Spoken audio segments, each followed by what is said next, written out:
Guys, ഞങ്ങളുടെ ഇവിടുത്തെ കണ്ടമാണ്. കണ്ടത്തിൽ വെള്ളം നിറഞ്ഞ് കിടക്കുവാണേ. കണ്ടോ, കണ്ടം പറ്റിക്കിടന്ന കണ്ടം വിതയ്ക്കാൻ വേണ്ടി കണ്ടം പറ്റിച്ചൊക്കെ ഇട്ടിരിക്കുകയായിരുന്നു. അന്നേരമാണ് മഴ വന്ന് വെള്ളപ്പൊക്കമായി പോയത്. അപ്പോൾ വെള്ളം നിറഞ്ഞ് കിടക്കുക. അങ്ങ് സൈഡൊക്കെ അങ്ങ് അറ്റത്ത് വീടുകളൊക്കെ ഉണ്ട് കേട്ടോ. ഈ ചിറയിലൊക്കെ വീടുണ്ട്.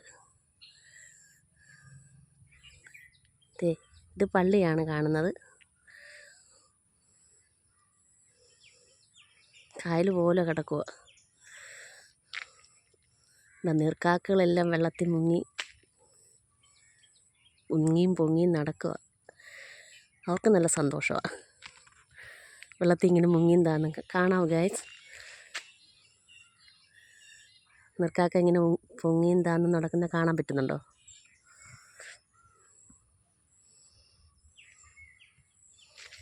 ഇത് ഞങ്ങളുടെ റോഡാണ്. ഇവിടെ എല്ലാം വെള്ളം കയറിയതാണ്.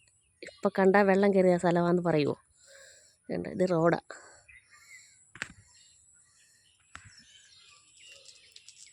അങ്ങ് വേറെ റോഡാണ്. ഇതിലേക്കാണ് ഞങ്ങൾ കുറച്ചങ്ങോട്ട് പോകുമ്പം മെയിൻ റോഡാണ്. അവിടെ ഞങ്ങൾ ബസ് കയറുന്നത്. ഇതാണ് കണ്ടോ ഗൈസ്?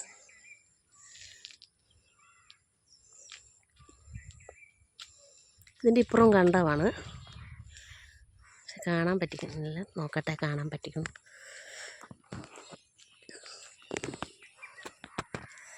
ഇത് മുഴുവൻ കൊന്നയുടെ ഒരു വേലിയാണേ. മുഴുവൻ കൊന്നയാണ്. അവരത് വേലിയാക്കി വെച്ചിരിക്കുക. ഇവിടെ ഒരു വീട്ടുകാർ.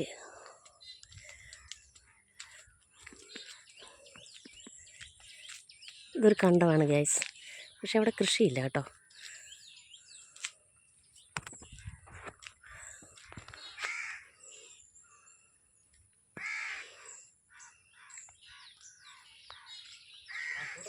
ആ,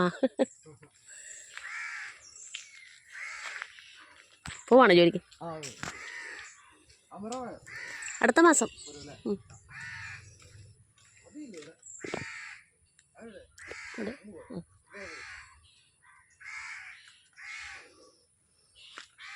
ഇവിടെ കൃഷിയില്ലാത്ത വർഷങ്ങളോളായതാണ്. അത് കാരണം ഇതിങ്ങനെ പുല്ല് കയറി നിറഞ്ഞു കിടക്കുക.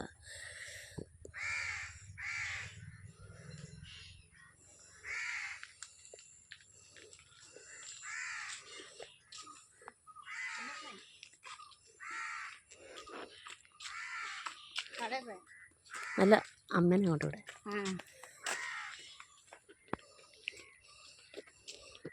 ഞങ്ങളുടെ ചേട്ടൻ സൈക്കിളെ വരുന്നതാണ് ഈ കാണുന്നത്.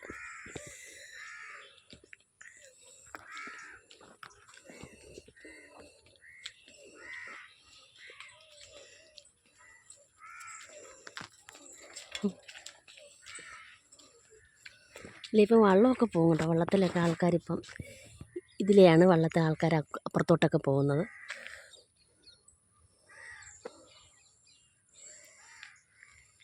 ഈ പ്രദേശം മുഴുവൻ വെള്ളത്തിൽ മുങ്ങിയായിരുന്നു കേട്ടോ.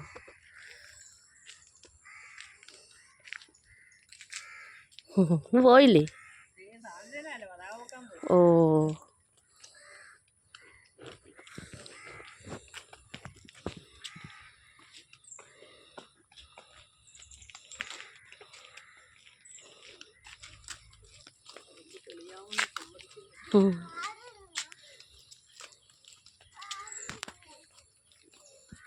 സ്വാതന്ത്ര്യദിനമല്ലായിരുന്നോ? അതിന് കുഞ്ഞ് അംഗനവാടി പോയിട്ട് വന്ന സ്വാതന്ത്ര്യദിനത്തിന്.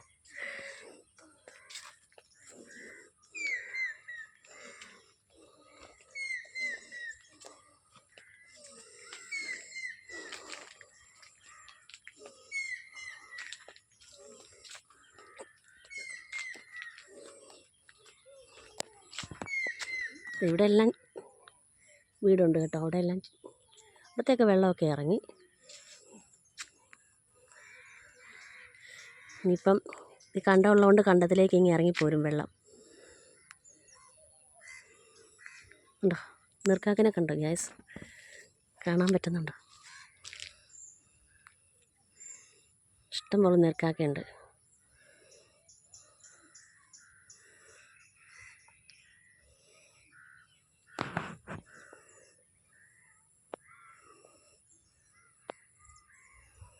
അതിമനോഹരമായ സ്ഥലമൊക്കെയാണ്. വെള്ളം കയറിയില്ലെങ്കിൽ മനോഹരമായ സ്ഥലം. വെള്ളം കയറിക്കഴിഞ്ഞാൽ ആകെ ഇതായിപ്പോവും.